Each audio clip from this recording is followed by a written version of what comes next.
Sean Salisbury here for Open Sports. Now the question has been asked of me, who deserves more credit for the Arizona Cardinals' success, Ken Whisenhunt or Kurt Warner? Now I don't know how we can choose either one because it goes hand in hand, and I'm not much of a fence sitter. I will tell you this, and you can draw your own conclusions from it, that you give me a great coach with average players or an average quarterback, and I'll show you a coach that gets fired. You give me a good coach with great players or productive players, I'll show you a team that can possibly get to the Super Bowl, and that's Arizona. Because I can tell you, I'm a Matt Leinart fan. As the backup quarterback, Matt's got a bright future, I think, and he's got a lot to prove still, but they drafted him high for a reason.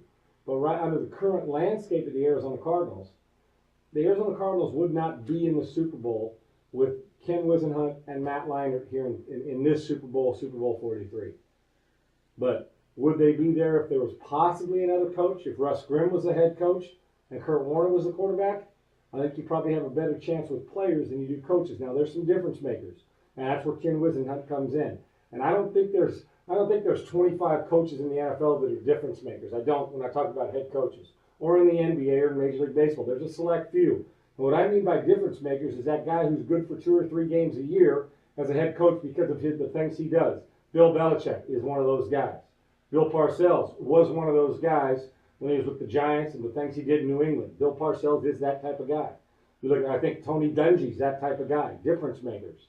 Well, it's the same thing. Ken Whisenhunt is starting to be that guy because he took a franchise that has been pathetic for a long time and has them change the face of their organization. I believe good teams take on the personality of their head coach, and bad teams do too. The Dallas Cowboys have taken on the personality of Wade Phillips. Wade's a good coach, but he's not what you'd call your fiery leader or guy. He's a coordinator who's a head coach, and that's my opinion. But you know what? He is the head coach of the Dallas Cowboys. But they've taken on the personality, not a lot of accountability.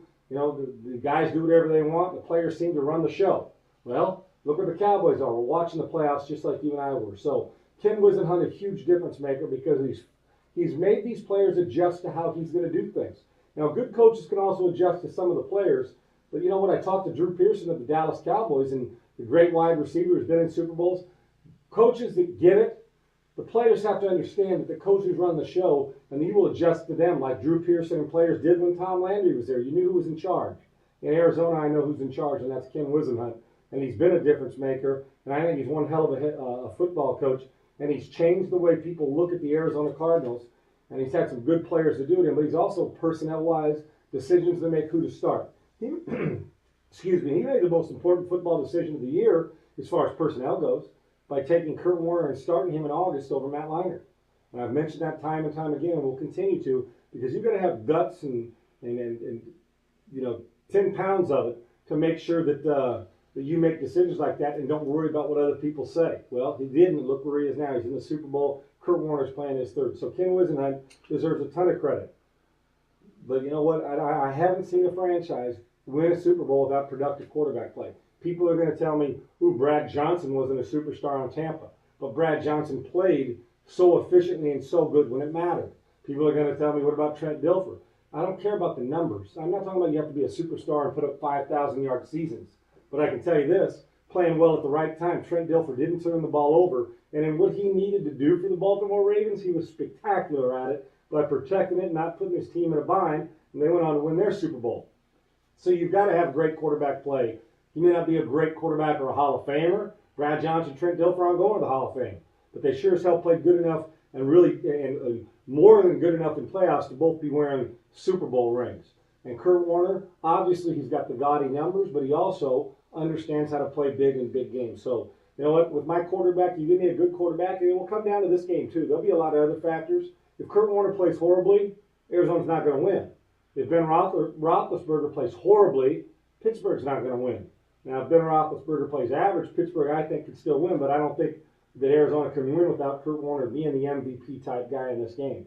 So as far as who deserves more credit, you know what, I think these guys are hand in hand. And a lot of times on teams, there's no way Ken Whisenhunt would be in the Super Bowl with average players. Put me at quarterback in Arizona, Ken Whisenhunt wouldn't be in the Super Bowl.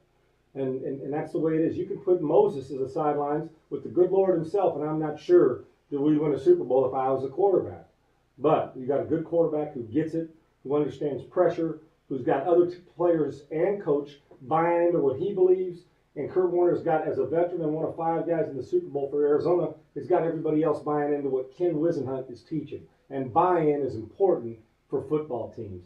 And Kurt Warner's got that going with Ken Whisenhunt, and Whisenhunt has got them to buy in. And you got to have your best leaders buy into what you're doing.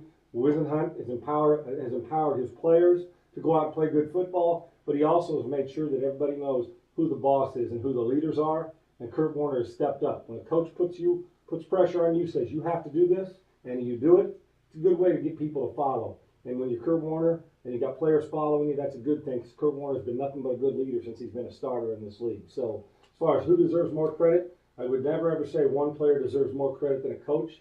I can tell you this though, I'm not sure in this case that either one could do without the other, but I know one thing, if a quarterback isn't good under center, I can't win a Super Bowl. So you make your own deductions from that.